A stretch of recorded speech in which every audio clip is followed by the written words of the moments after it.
உலகெங்கும் உள்ள தமிழ் மக்களுக்கு ஜோதிட சேவையில் சேலம் ஜோதிட ஆராய்ச்சியாளர்கள் சங்கம். தமிழ் உலகின் ஜோதிட ஜோதி, சேலம் ஆன்லைன் அஸ்ட்ரோ டிவி.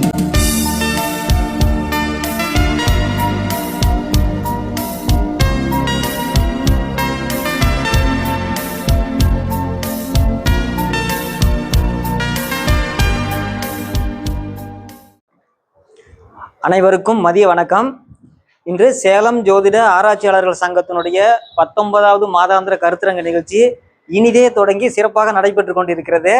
இதற்கு ஒத்துழைப்பு கொடுத்து கொண்டிருக்கும் அனைத்து ஜோதிட பெருமக்களுக்கும் சங்கத்தின் சார்பில் மனமார்ந்த நன்றியை தெரிவித்துக் கொள்கிறோம். இப்போது இளம்பலையிலிருந்து வந்திருக்கக்கூடிய ஜோதிட விற்பனர் வி.எம். கணேசன் ஐயா அவர்கள் பிறப்பு ஜாதகத்தின் சிறப்பு அப்படிங்கிற தலைப்புல பேசுறாரு. அற்புதமான தலைப்பு. இன்னைக்கு இந்த தலைப்புல காலையிலேயே ஒரு வீடியோ வந்திருந்தாலும் அப்பா இன்னொரு வித்தியாசமான டாபிக்ல இன்னைக்கு தகவல் கொடுக்க போறாரு. அதை நம்ம ஆர்வத்தோடு இனிதே வரவேற்போம். சேலம் ஜோதிடர் ஆராய்ச்சியாளர்கள் சங்கம் நடத்தும் 19வது ஜோதிட கருத்தரங்கிற்கு வருகை தந்திருக்கும் அனைத்து ஜோதிட ஆர்வலர்களுக்கும் ஜோதிட மேதைகளுக்கும் முதற்கண் என் வணக்கத்தை தெரிவித்துக் கொள்கிறேன். அடுத்தபடியாக அந்த சங்கத்தை திறம்பட நடத்தி கொண்டு சீரும் சிறப்புமாக கொண்டு வந்திருக்கிற இதனுடைய சங்கத்தின் தலைவர் உயர் திரு சந்திரகுமார் அவர்களுக்கும், கௌரவ தலைவர் உயர் திரு விஜயன் ஐயா அவர்களுக்கும், பொருளாளர் மகாலிங்கம் ஐயா அவர்களுக்கும் மற்றும் நிர்வாகிகள் அனைவருக்கும் என் வணக்கத்தையும் வாழ்த்துக்களையும் தெரிவித்துக் கொள்கிறேன்.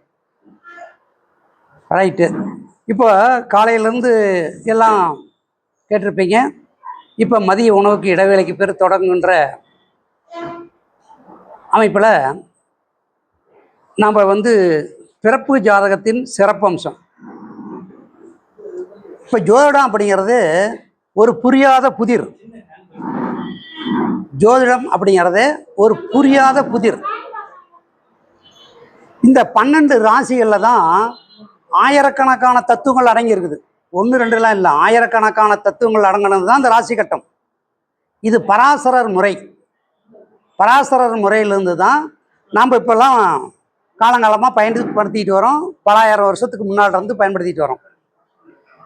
இதில் சிலர் காலப்போக்கில் தன்னுடைய மெத்தேடு தான் வசதி, தன்னுடைய ஒரு புதிய முறை சிறப்பம்சம் தரும், பழங்கால பாரம்பரிய முறையில் இதெல்லாம் சொல்ல முடியாது அப்படின்னு புதுசாக கற்றுக்கிட்டீங்க. எல்லாருமே அதை சொல்லி விளம்பரப்படுத்தி தற்பெருமையை தேடிக்கிட்டு இருக்கிறாங்க. இப்போ பாரம்பரிய முறையை பயன்படுத்தாமல் எந்த ஒரு சிஸ்டமும் செயல்படுத்த முடியாது இல்லைங்களா? பாரம்பரிய முறையை சொல்லாமல் எந்த சிஸ்டமும் கிடையாது. இப்போ புதுசாக ஒருத்தர் கண்டுபிடிச்சி சொல்கிறாருன்னா யுரேனஸ், நெப்டியூன், புளூட்டோ அப்படிங்கிற கிரகத்தை பயன்படுத்தி ஒரு 8 கட்டம் போட்டு ஒரு 4-5 நட்சத்திரம், அக்னி நட்சத்திரம், வால் நட்சத்திரம், இது மாதிரி நட்சத்திரங்கள்லாம் பயன்படுத்தி ஒரு புதிய கண்டுபிடிச்சா அவங்களை தலைவணங்கி வரவேற்கலாம். ஆனால் நம்ம ஜோதிட பாரம்பரிய முறையில் இருக்கக்கூடிய கிரகக்காரத்துவம், ராசிக்காரத்துவம், நட்சத்திரக்காரத்துவம் இந்த முறையை சொல்லி தான் அவங்க மேலே கொண்டு வர முடியுமே தவிர, புதுசாக கொண்டு வர முடியுமே தவிர, அதாவது பாரம்பரிய முறையை மெருகேற்றி தான் வர முடியுமே தவிர புதுசாக யாருமே கண்டுபிடிக்கலை இது வரைக்கும். இது எல்லாத்துக்குமே தெரியும். அது எந்தெந்த மெத்தேடாக இருந்தாலும் சரி, அது பெருமைக்கு சொல்லிக்கலாம். நான் பாரம்பரிய முறையை மாறுபட்டவன், அது தெரியும் இது தெரியும் அப்படின்னு. இதெல்லாம் இன்றைக்கி நேற்று இல்லை, ஆரம்ப காலகட்டத்திலேருந்தே இது மாதிரி நடுவில் பாரசார முறையில் வரும்போதே இடையில ஜெய்மணி சூத்திரம் அப்படின்னு அவர் ஒரு தனியாக ஒரு மெத்தேடை கொண்டு வந்தார். ஜாதகத்தை கணிக்கிறதுக்கு பல முறை உண்டு. இப்போ பொதுவாக ஜாதகத்தை நான் துல்லியமாக கணித்து துல்லியமாக பலன் சொல்கிறேன் அப்படின்னு யாராவது சொல்ல முடியுமா? ஒரு ஜாதகத்தை நான் துல்லியமாக கணிக்கிறேன்பா, துல்லியமாக பலன் சொல்கிறேன் அப்படின்னு யாராவது சொல்ல முடியுமா? சொல்லுங்கள். Very good. யாராலும் சொல்ல முடியாது. முதல்ல ஜாதகத்தை துல்லியமாக கணிக்க முடியாது இல்லைங்களா? ஐயா விஜயன் ஐயா, ஜாதகத்தை துல்லியமாக கணிக்க முடியுமா? இல்ல அவசரப்படக்கூடாது. துல்லியமா கணிக்கணும். ஆ, அப்புறம் தான் பலன் சொல்லணும்.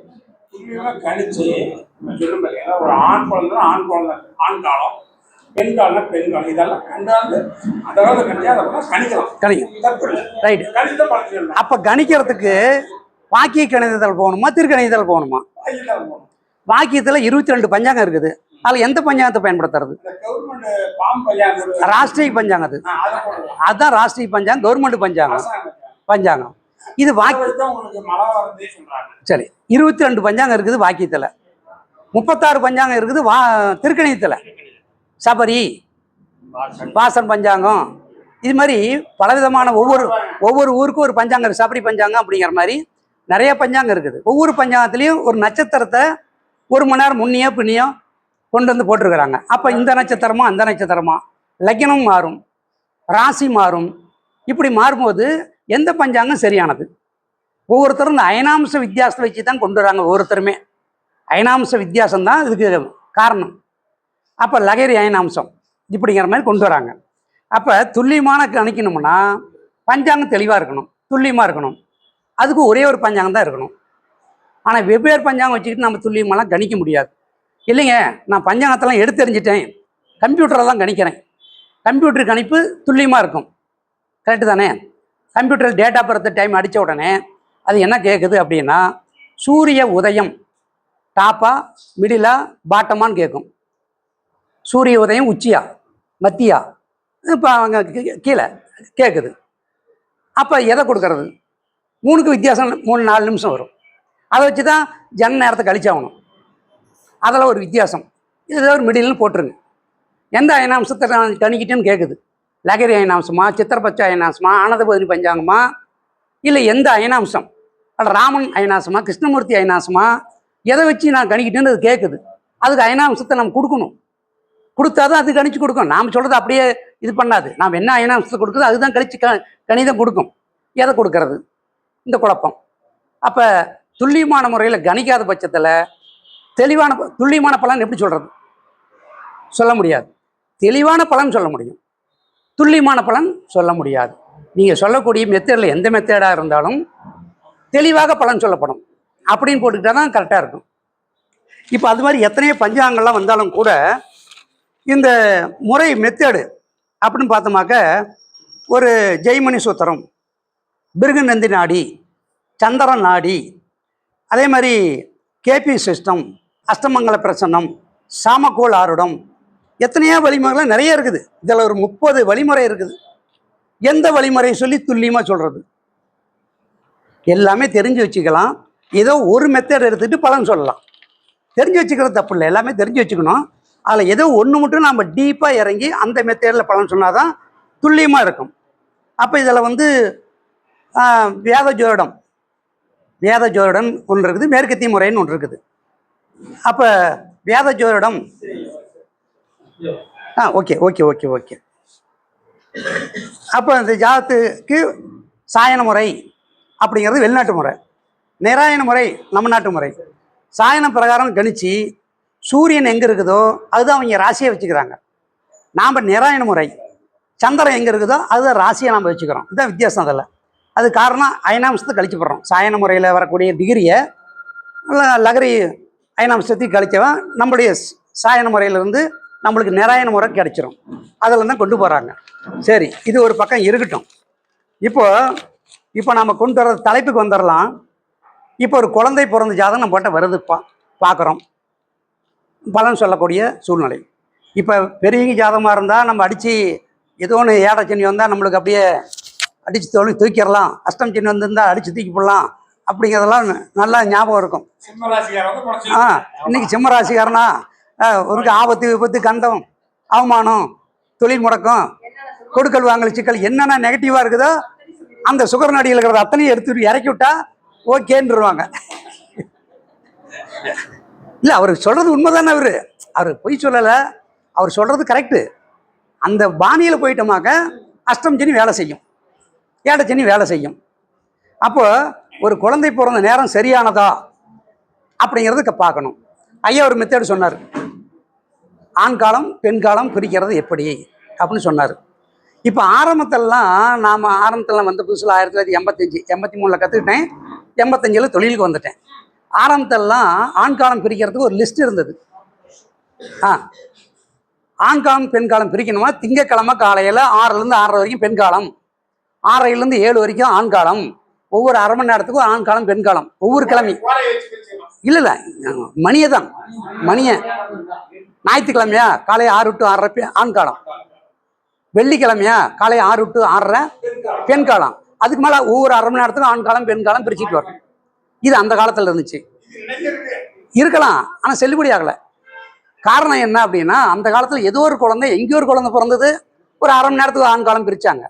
இந்த காலப்போக்கில் நிறையா பிறப்பு எண்ணிக்கை அதிகமாகிட்டதுனால அதுக்கப்புறம் நவாம்சத்துக்கு வந்துட்டாங்க. நவாம்ச இலக்கணம், ஜன்ம இலக்கணம் எதுவாக இருந்தாலும் சரி, சட்டப்படை ராசிகளில் நவாம்ச இலக்கணம் வந்தால் பெண் குழந்தை, ஒற்றைப்படை ராசியில் வந்துச்சுனாக்க ஆண் குழந்தை அப்படிங்க ஒரு சிஸ்டம் வந்துச்சு. அதுவும் ஃபெயிலியர் ஆயிடுச்சு. காரணம் என்ன, ஒரு நவாம்சத்தை தாண்டி அடுத்த நவாம்சம் போகிறதுக்கு 13 நிமிஷம் ஆகும். அப்போ அந்த 13 நிமிஷத்தில் பிறக்கிறவங்க எல்லாமே ஆண் குழந்தையா? அப்போ அடுத்த 13 நிமிஷத்தில் பிறக்கிறவங்க எல்லாமே பெண் குழந்தையா அப்படின்னா யோசிக்க வேண்டியதாக இருக்குது. அப்படியே வரல. ஏன்னா கூகுளில் சர்ச் பார்த்தீங்கன்னாக்க குழந்தை பிறப்பு எண்ணிக்கைன்னு போடுங்க, வரும். இந்தியாவில் 2 நிமிஷத்துக்கு 3 நிமிஷத்துக்கு 2 குழந்தை பிறக்குது. 3 நிமிஷம், ஆனால் பிறக்கிறது 2 குழந்தை. அதில் ஆணும் இருக்குது பெண்ணும் கலந்து வருது. அப்போ நிமிஷத்தை இன்னும் குறைச்சிக்கணும். அப்போ இதுக்கு என்ன தான் வழி, எந்த விதத்தில் கண்டுபிடிக்கலாம் அப்படின்னா, நம்ம கற்றிக்கிற கடிகாரத்தை வச்சு தான் நம்ம மணி சொல்கிறோம். அந்த மணி சரியானதா, துல்லியமான நேரமா? அது உங்கள் கடிகாரம் உங்களுக்கு சரியானது. இப்போ டிவிலேயே பாருங்கள், ஒவ்வொரு சேனல்லையும் மணிக்கணக்கு கீழே போடுவான். இது IST time, Indian standard time, இந்தியாவுடைய ஸ்டாண்டர்ட் டைம். அது காஷ்மீர்லேருந்து கன்னியாகுமரி வரைக்கும் ஒரே டைம் தான் இருக்கணும். ஆனால் இருக்குதா? டிவியில் பாருங்கள், சன் டிவியில் ஒரு டைம் இருக்கும், மக்கள் டிவியில் ஒரு டைம் இருக்கும். 2 நிமிஷம் 1 நிமிஷம் முன்னப்பண்ண வந்துகிட்டே இருக்கும். நம்ம கையில் கட்டிருக்கோன்னு பார்த்து அது வேறு மாதிரி இருக்கும் இல்லைங்களா? ஒவ்வொன்றுக்கும் செல்லில் பார்த்தீங்கன்னா அது வேறு வித்தியாசமாக வரும். அப்போ நம்ம கட்டிருக்கிற கடிகாரம் துல்லியமான நேரம் இல்லை அப்படின்னு நிரூபிச்சாச்சு. ஆனால் சாஸ்திரம் பொய்யா போகாது. சாஸ்திரம் எப்பயும் உண்மையை தான் சொல்லும்.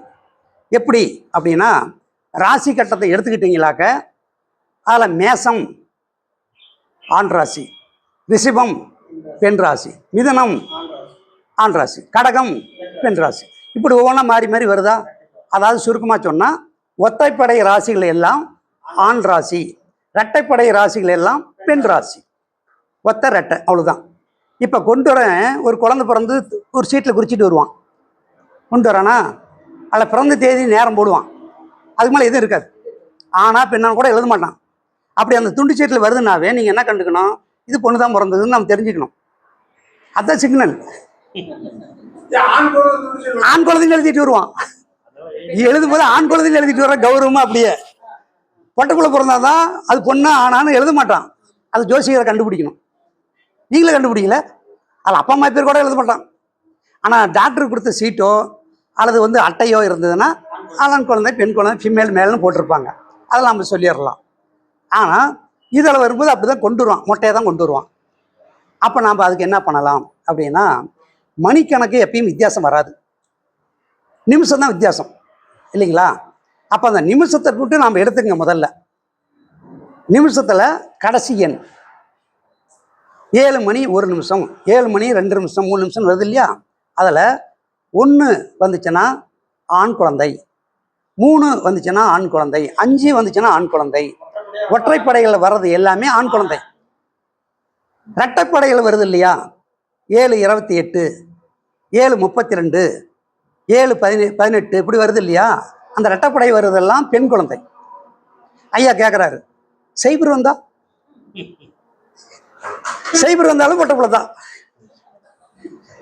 சைபர் பெண் காலமாக இருந்தால் தான் அடுத்து 1 ஆண் காலமாக வரும். சைபர்னா பெண் குழந்தை. அவ்வளோதான். அலிகாலம்லாம் வராது. சைபர் பெண் காலம் அது தனி, அது அப்புறம் பேசிக்கலாம். அதெல்லாம் சொன்னால் இன்னும் குழப்பாங்கி போயிடும், அது வேண்டாம். நம்ம பேசிக்காக தெரிஞ்சுக்கணும். அப்போ பெண் காலம் ஆண் காலம் தெரிஞ்சு போச்சு. இப்போ கொண்டு வரான், டைம் கொண்டு வரான்னு வச்சுங்க.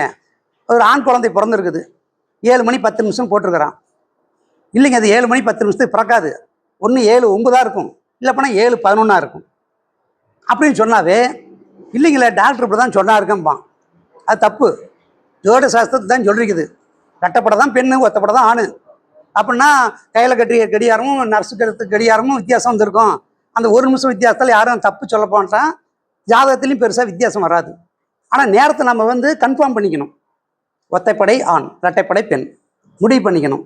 அப்படி தான் நம்ம எடுத்தால் தான் துல்லியமாக நம்மளுக்கு பிறந்த நேரம் கிடைக்கும். இதை நம்ம எப்பயும் மாறக்கூடாது, மாற்றக்கூடாது.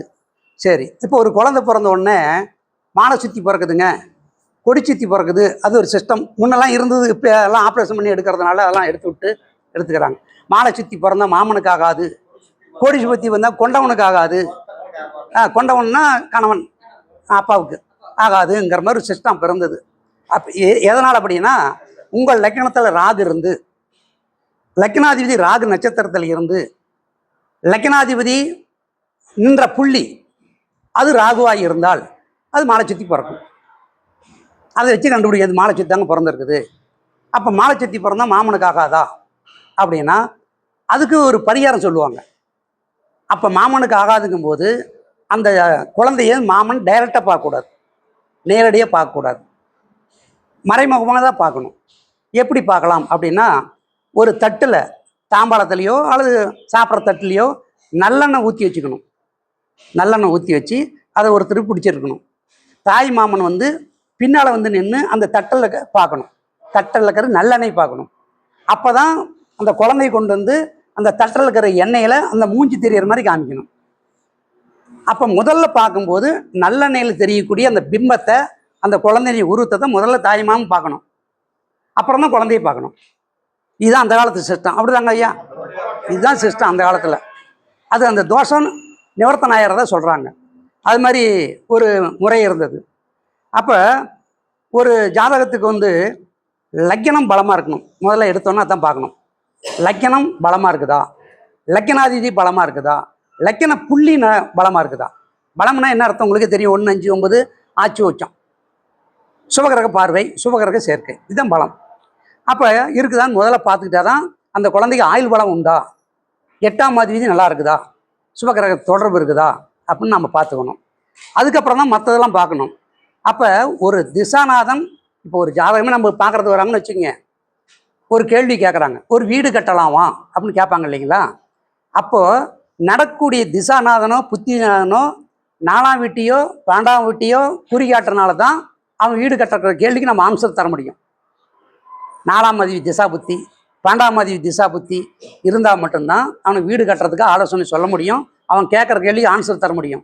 அது சம்மந்தம் இல்லாமல் வேறு திசா புத்தி நடந்துச்சுன்னா நம்ம வீடு கட்ட முடியாதுன்னு சொல்லிவிடலாம். அவன் வர்றவனு கேள்விக்கு உண்டான திசா புத்திங்கிறது அதான் நடக்கும் அந்த சம்பவம். இல்லைன்னா சம்பவம் நடக்காது. சரி, இருக்கட்டும். அது மாதிரி இந்த குழந்தைக்கு திசா புத்தி பாவகிரகத்தினுடைய திசா புத்தியா, சுபகிரகத்தினுடைய திசா புத்தி இப்போ நடக்குதா? ஏன்னா டேட்டா பர்த்தை வச்சோன்னா கம்ப்யூட்டரில் சீட் வந்துடுது, பார்த்துட்றோம். அப்போ திசை புத்தி அந்தரம் கிடைச்சிது நம்மளுக்கு. அப்போ பாவகிரகத்தினுடைய திசா புத்தி நடக்குதா அப்படின்னு நம்ம பார்த்துக்கணும். அடுத்து இந்த குழந்தைக்கு பாலாஷ்டம் இருக்குதா, சகடம் இருக்குதான்னு கேட்பாங்க. சகட தோஷம் இருக்குதா, பாலாஷ்டம் இருக்குதான்னு கேட்பாங்க. பாலாஷ்டம்னா என்ன? ரைட், அப்படியே வச்சுக்கலாம். எதனால் அது ஏற்படுது? Right, very good. அப்படின்னு சொல்லலாம். பாலாஷ்டம் அப்படின்னா அதுக்கு ஒரிஜினல் என்ன தெரியுங்களா? பால் பிளஸ் அரிஷ்டம். அரிஷ்டம்னா விஷம், பால் விஷமாக மாறுகிறது, அதான் பாலாஷ்டம். அப்போ ஒரு குழந்தை பிறந்து ஒரு 3 மாதம் 3ஆம் மாதம் எடுத்துகிட்டு வராங்க வீட்டுக்கு. எடுத்துகிட்டு வரும்போது அந்த கணவன் மனைவி அப்போ ஒரு வேகம், ஒரு போகம் அதிகமாக இருக்கும். அப்போ அவங்க ஒன்று சேர்ந்துட்டு இருக்கும்போது இந்த குழந்தை கத்துதுன்னு வச்சுக்கோங்க. அந்த அவசரத்தில் குழந்தை வீச்சு வச்சுன்னு கத்துன்னு எடுத்த உடனே பால் கொடுத்துருவாங்க, தாய்ப்பால் கொடுப்பாங்க. அந்த சூடான ரத்தம் விஷமாக மாறி பாலாக மாறி அந்த குழந்தைக்கு போகுது. அது அஜீரண கோளாறு உண்டு பண்ணும், அஜீரண கோளாறுக்கு உண்டு பண்ணும். அப்போதைக்கு நல்லா இருக்கும். காலையில் பார்த்தீங்கன்னா புருவமெல்லாம் திரியாக இருக்கும், வீச்சு வீச்சுன்னு கத்திக்கிட்டே இருக்கும், நினச்சி அழுவோம். அதுக்கு சொல்ல தெரியாது, கத்திக்கிட்டே இருக்கும். அதுக்கு பேர் தான் பாலாஷ்டம். எந்த ஒரு தம்பதியும் அதுக்கப்புறம் நீங்கள் தலைக்கு குளிச்சுக்கிட்டு தான் அந்த குழந்தைய தொடணும். அது வரைக்கும் குழந்தைய தொடக்கூடாது. அதுவும் வெது வெதுப்பான நீரில் குளிச்சுக்கிட்டு தான் அந்த குழந்தைய தொடணும். குளிர்ந்த நீரில் குளிக்கக்கூடாது. ஒன்று சேர்ந்த அப்புறம் குளிர்ந்த நீரில் குளிச்சுட்டு வரக்கூடாது. வெந்நீரில் தான் குளிச்சுக்கிட்டு தான் வரணும். அப்போ அதுக்கப்புறம் தான் குழந்தைய எடுக்கணும். தலை குளிச்சு தான் வரணும். அதனால தான் அந்த காலத்தில் அப்படி சொன்னாங்க முறையை. அப்போ அதுக்கப்புறம் இல்லை அப்படின்னா நைட்டில் படுக்கிறதுக்கு முன்னாலேயே குழந்தைக்கு தேவையான உணவு, பால் எல்லாமே கொடுத்து நல்லா படுக்க வச்சுட்டு தொங்க வச்சுட்டு அதுக்கப்புறம் போயிட்டு வரலாம். இப்படி செஞ்சால் தான் அந்த குழந்தை ஆரோக்கியமாக இருக்கும். இல்லை அப்படின்னா அதுக்கு ஒரு சீட்டு எந்திரம் கட்டணும். முதல் குழந்தைக்கு எப்பயுமே எந்த கிரகம் எங்கே இருந்தாலும் 1.5 வருஷத்துக்கு பாலாஷ்டம் சொல்லிவிடுங்க. 1.5 வருஷம் பாலாஷ்டங்க, 18 மாதத்துக்கு பாலாஷ்டம். இது மாதம் ஆனால் ஒரு சீட்டு எந்திரம் கட்டிடுங்க. ஒவ்வொரு ஊர்லேயும் இந்த சீட்டு எந்திரம் கட்டுறீங்களா இருப்பாங்க. இது கொண்டு போய் டாக்டர்கிட்ட கூப்பிட்டு போனீங்கன்னா, என் குழந்தைக்கு அவருக்கு தாங்க சீட்டு கட்டிட்டு வரேன் அப்படின்னு பாரு. டாக்டர் குழந்தையும் அங்கே தான் போய் சீட்டு கட்டிட்டு வருது. நாம் டாக்டருக்கு போய் என்ன பண்ணுறது? ஆனால் அது கட்டுப்படாது. மருந்துக்கெல்லாம் கட்டுப்படாது. சீட்டு எந்திரம் கட்டி ஆகணும், பாடம் போட்டாகணும், திருநீர் பூசி ஆகணும். சரி, அப்போ 1.5 வருஷத்துக்கு பாலாஷ்டம். 2வது குழந்தைக்கு 1 வருஷம் பாலாஷ்டம். கிரகம் எப்படி இருந்தாலும் பரவாயில்ல. ஏன்னா 2வது குழந்தை பிறக்கும்போது அவங்களுக்கு ஒரு மனப்பக்குவம் வந்துடும். அந்த வேகம் குறைஞ்சிக்கும். அப்போ இதனுடைய மெத்தேடு தெரியும். ஏன்னா இந்த காலத்தில் கல்யாணம் ஆகி 2 மாதம் 3 மாதத்துக்கு தனி கொடுத்த வந்துடுறாங்க. அவங்களுக்கு அறிவுரை சொல்கிறதுக்கு பெரியவங்க இல்லை, கூட்டு குடும்பம் இல்லை. இந்த கூட்டு குடும்பம் இருந்தால் அதை சொல்கிறதுக்கு ஆளுங்க இருப்பாங்க. இப்போ ஜோசிகாரர் தான் அஸ்ட்ராலஜர், ஆலோசகர், அட்வைசர் எல்லாம் ஜோசிகர் தான். நாம் தான் எங்களுக்கு சொல்லி புரிய வைக்கணும். ஏன்னா எங்களுக்கு சொல்கிறதுக்கு பெரியவங்க கூட இல்லை, நாம் தான் சொல்லி ஆகணும். அது மாதிரி இந்த பாலாஷ்ட தோஷம் அப்படிங்கிறது இந்த விளக்கம். அப்போ சகட தோஷம்னு சொல்லுவாங்க. சகடை அப்படின்னா என்ன? அகடி மன்னனுக்கு 6-8 வியத்தில் இகடில்லா மதி நின்றால் சகட தோஷம். ஆமாம், குருவும் சந்திரனும் ஒருத்தர் 6-8 12 இருந்தால் சகட தோஷம். குருவுக்கு 6ல் சகடை சந்திரன் இருந்தால் 6 மாதம் சகடை. குருவுக்கு 8ல் சந்திரன் இருந்தால் 3/4 சகடை. குருவுக்கு 12ல் சந்திரன் இருந்தால் முழு சகடை. முழு சகடை காலு, அதாவது அரை, 3/4, 1. இந்த சிஸ்டம். இப்போ சீட்டு கட்டுறங்கிட்டே சொன்னீங்களாக்க சகடை சீட்டுக்கு ஒன்று கொடுங்கன்னா கொடுப்பாங்க தனியாக. அது எப்போ கட்டணும்னா குழந்தைக்கு 2வது மாதம், 4வது மாதம், 6வது மாதம், 8வது மாதம் வரும்போது அந்த சீட்டு கட்டணும். முழு சகடையாக இருந்தால் 12 மாதம் கட்டணும். அப்போ பாலாஷ்ட சீட்டும் கட்டணும், சகடை சீட்டும் கட்டணும். 2ம் கட்டிட்டு வந்தீங்கன்னா டாக்டருக்கு செலவு கம்மி. இல்லை அப்படின்னா டாக்டருக்கு நம்ம அதிகம் கொடுக்க வேண்டியதாக வரும். அப்போது ஒரு ஜாதத்தை பார்த்த உடனே திசாநாதனோ சாராதிபதியோ எந்த பாவத்தில் இருக்கிறாங்களோ அதுதான் செயல்படும். புத்திநாதன் நின்ற நட்சத்திராதிபதி, புத்திநாதன் நின்ற நட்சத்திராதிபதி ஒரு பாவத்திற்கு 6-8 12 இடத்தில் வந்தால் அந்த பாவம் நசியும், கெடும், தீமையான பலன் கொடுக்கும். இப்போ ஒரு பாவத்தின் காரகன் அப்படி இருக்கான்னு வச்சுங்க, அந்த நிலை 6-8 12 இருந்தாலும் அந்த பாவம் கெட்டு போயிடும். இப்போ நம்ம ஒரு உதாரணத்துக்கு வேணா ஒரு ஜாதகம் சொல்றேன், குறிச்சிங்க.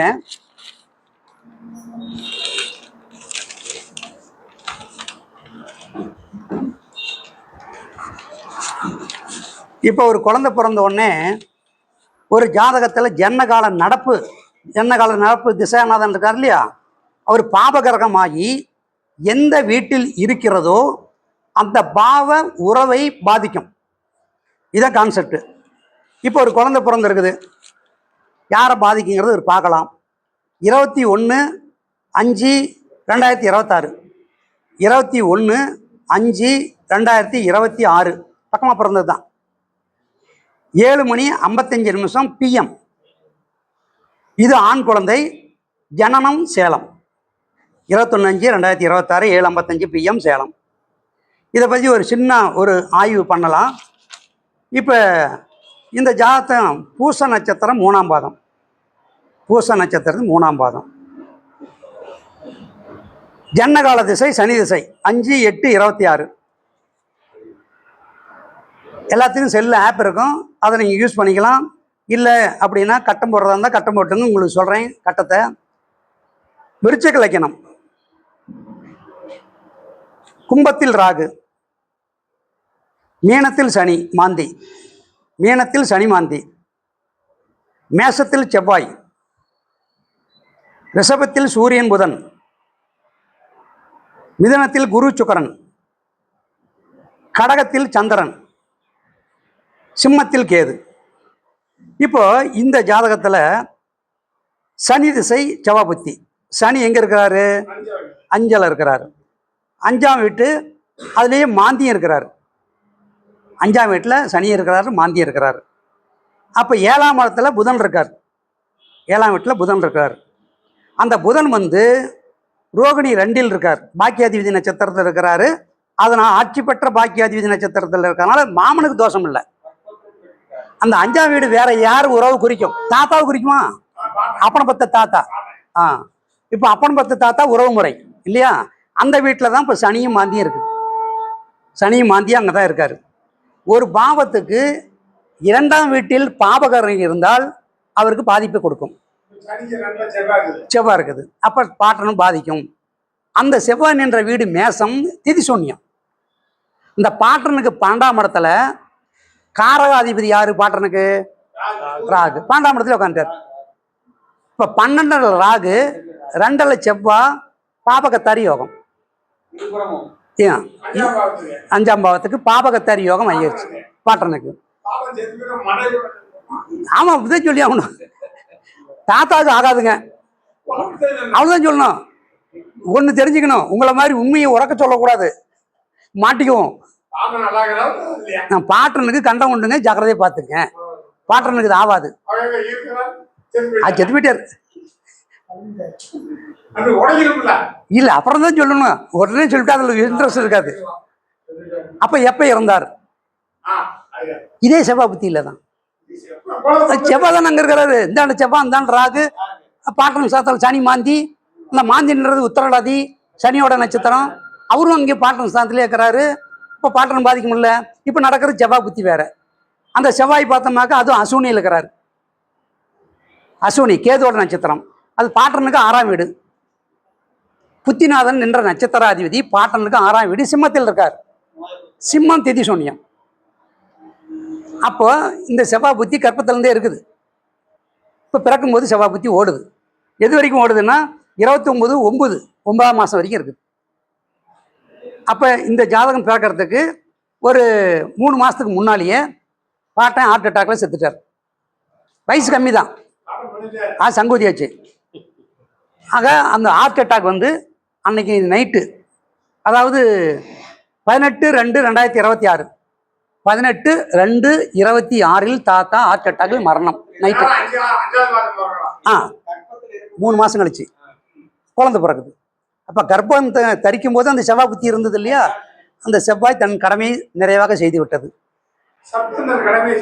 ஆரோக்கியமா இருந்தவர், படுத்து படுக்கையெல்லாம் இருந்தவர் இல்லை, நல்லா ஆரோக்கியமா இருக்காரு. காப்பி பார் வச்சிருக்காரு, டெய்லி பால் கறந்துட்டு போய் வித்துட்டு இருக்கிறாரு. அதெல்லாம் எல்லா வேலையும், காட்டு வேலையெல்லாம் செய்யறாரு, தோட்டத்து வேலை. ஆமா, இதெல்லாம் எனக்கு தெரிஞ்ச குடும்பம். இல்ல எதுவாக இருந்துட்டுமே, இல்ல இல்ல இருக்கிற நிலையை தானே சொல்லணும். இல்லாத எப்படி நம்ம தாத்தா கலெக்டரா இருந்தாரு, ஐஏஎஸ்ஆர் இருந்தாலும் சொல்ல முடியும். அப்போ ஒரு விவசாயி. சரி, அப்போ குழந்தை பிறக்கிறதுக்கு 3 மாதத்துக்கு முன்னாடியே பாட்டனுக்கு கண்டம் கர்ப்பம் உண்டு பண்ணி பிடிச்சி இந்த கிரகம். அப்போ சூரியன், இந்த சூரியன் இப்போ காலப்புருஷ லக்கணத்துக்கு பாட்டன் சாணம் எது? அவ்வளோதான், சிம்மம். அந்த சிம்மம் 9 அப்பா. ஆமாங்க, காலப்புருஷனுக்கு 5ஆம் வீடு சிம்மம். அப்போ இது ஜன்ம ஜாதக பிரகாரம் 5ஆம் இடத்தை ஆராய்ச்சி பண்ணிட்டோம். அப்பனுக்கு ஆபத்து இருக்குது தெரிஞ்சு போச்சு, இந்த பாட்டனுக்கு ஆபத்து இருக்குன்னு தெரிஞ்சு போச்சு. அடுத்து காலப்புருஷ லக்கணத்துக்கு இருக்குதா, ரெண்டுமே கம்பேர் பண்ணி பார்க்கணும். அப்போ சிம்மத்தில் கேது, சிம்மம் கெட்டாவே பாட்டனுக்கு ஆபத்து. அப்போ சிம்மத்தில் கேது, அந்த கேது நின்ற நட்சத்திரம் கேது மகம், மகம் 4ஆம் பாதம். அப்போ அந்த கேதுனுடைய நின்ற வீட்டு சூரியன் இருக்கிறார் இல்லைங்களா? கேதுவுக்கு கர்மத்தில், கேதுக்கு 10ஆம் வீடு, 10ஆம் வீட்டில். அப்போ இந்த பாட்டனுக்கு பாதிப்பு உண்டு பண்ணக்கூடிய ஒரு அமைப்பில் வந்துருச்சு. இப்போ அந்த சூரியனை சனி பார்க்குது, பார்த்துட்டாரு. சூரியனை சனி பார்த்தாச்சு. அப்போ பாட்டன் காலப்புருஷ லக்கணம் 5ஆம் அதிபதி சனி பார்க்க, இந்த பாட்டன் சாணம் பாட்டனுக்கு கர்மத்தில் நிற்க, இது செவ்வாய் புத்தி வேற ஓடிக்கிட்டு இருக்குது இல்லையா? அது அது ஆட்டோமேட்டிக்காக கொடுத்துருச்சு. இப்போ சிம்மங்கிறது ஸ்திர லக்கணமா? மாரகாதிபதி வெரி குட். 3ஆம் வீடு துலாம். துலாம் நேராக செவ்வாய் பார்த்தாரா? செவ்வாய் பார்த்தார் நேராக 3ஆம் இடத்தை பார்க்குறாரு. 8ஆம் இடம் சனி மாந்தி மாரகஸ்தானத்தில் திசையை நடத்துறவர். அப்போ புத்தி நடத்துறவர் நேராக இன்னொரு மாரகஸ்தானமான 3ஆம் வீட்டை நேராக பார்த்தார். சிம்மத்துக்கு 3ஆம் வீடு பார்த்தார். இப்போ பாட்டனை க்ளோஸ் பண்ணக்கூடிய சூழ்நிலை. இந்த ஜாதகம் பிறந்த வேலை பாட்டன் இருக்கக்கூடாது. இல்லைங்க பாட்டன் இருக்கிறாரு அப்படின்னா இந்த குழந்தையும் பாட்டனும் ஒரு இடத்துல இருக்கக்கூடாது. இருந்தா பாட்டன் இருக்கக்கூடாது. குழந்தையும் தாத்தாவும் ஒரு இடத்துல இருக்கக்கூடாது. அப்படி இருந்தா பாட்டன் இருக்கக்கூடாது. இல்லை அப்படின்னா குழந்தை இருக்கக்கூடாது. ஏன்னா குழந்தைக்கு 8ஆம் இடம் தானே சனிமாந்தி. குழந்தை இருக்கக்கூடாது. உனக்கு பாட்டம் வேணுமா குழந்தை வேணுமா முடிவு பண்ணிக்கோ. ஏதோ ஒன்று பிரிச்சு விடு. பிரிக்கலன்னா கிரகம் பிரிச்சு விடும். இப்படி அடித்து ஆணித்தரமாக சொல்லக்கூடிய சாதாரண ஒரு குழந்தை ஜாதத்தை வச்சுட்டு இவ்வளோ பேசலாம். அந்த அளவுக்கு பாயிண்ட் இருக்குது. ஆக இது மாதிரி நம்ம பேசக்கூடிய வாய்ப்பு கொடுத்த இந்த அற்புதமான ஜோதிட சங்கத்துக்கு நன்றியும் வணக்கத்தையும் கூறி விடைபெறுகிறேன். நன்றி, வணக்கம். நம்ம இளமையிலிருந்து வந்திருக்கும் அருமை சகோதரர் கணேசன் ஐயா அவர்கள் ஒரு பிறப்பினுடைய ரகசியத்தை, பிறப்பு சிறப்பு அப்படிங்கிற ரகசியத்தை அருமையாக சொன்னார். எப்படின்னா ஒரு குழந்தை பிறந்தா அந்த அந்த குழந்தையினுடைய உறவுக்காரங்கள்லாம் யார் யார் எப்படி இருக்கிறாங்க, அப்பா இருக்கிறாங்களா, தாத்தா இருக்கிறாங்களா, நல்லா இருக்கிறாங்களா, நல்லா இல்லையா, குழந்தை நல்லா இருக்குதா, பால் அரிசத்தை பற்றி சொன்னார் ஐயா. பால் அரிசத்தை பற்றி நிறைய சொன்னார். பால் அரிசம் இன்னும் நிறைய விதிமுறை இருக்கு. பாலுன்னா குழந்தை அரிஷ்டம்டா கண்டம். பால்னா ஆறு சந்திரன். சந்திரனுக்கு முன்னும் பாபம் இருந்தாலும் அரிஷ்டம். அதுதான் நிறைய முறை இருக்குது. ஐயா சொன்னது 60 பஞ்சாங்கம் இருக்குது, 60 கணிதம் இருக்குது. நாம எதை சொல்றது, எதோ ஒன்று எடுத்துதான் சொல்றான். அதனால பிறப்பு ரகசியத்தை பற்றி அற்புதமாக சொன்னதுக்காக ஐயாவுக்கு நம்ம சின்ன சேலம் சீனிவாசன் மாலை எண்ணி வைத்து அவருக்கு பாராட்டுப்படுவார். பொன்னாடை சிறப்பாடை போட்டோ எடுத்துங்க.